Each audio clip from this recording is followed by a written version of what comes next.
One of the most common mistakes I see illustrators make with their portfolios is that they hide their best work where clients might never see it. I'm James, I've spent 10 years as an illustration agent and I've reviewed hundreds of portfolios.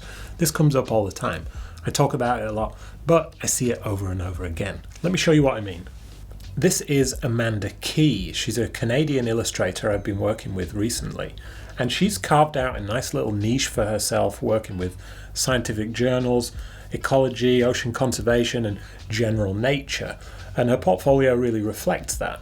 Everything is laid out in a logical way where each thumbnail corresponds to a specific project that Amanda has worked on. But let's say we take a thumbnail at random. This one here, for example, is not a particularly striking thumbnail, I don't think.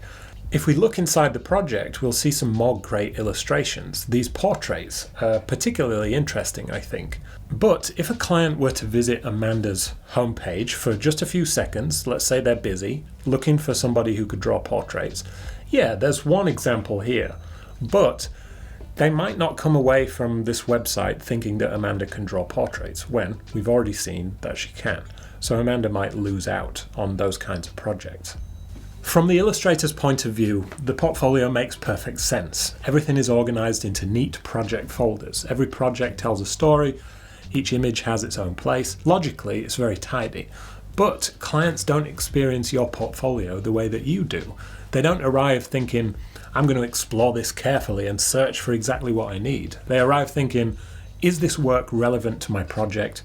And I'm willing to spend, 20 seconds on it. And because they're busy, they just scan. They look at the homepage, glance at a few images, maybe they click on a couple of them that they like, but sometimes they don't even realize they can click to see more. I've done that myself. So if you've got great illustrations hidden in project folders, even though it makes sense to put them there, they might not get seen and you might not get hired. Get your best work out on the front page, even if it doesn't make logical sense or from an organizational point of view, and even if there are multiple images from the same project on the homepage. There's no rule to say that every thumbnail on your homepage has to correspond to its own unique project.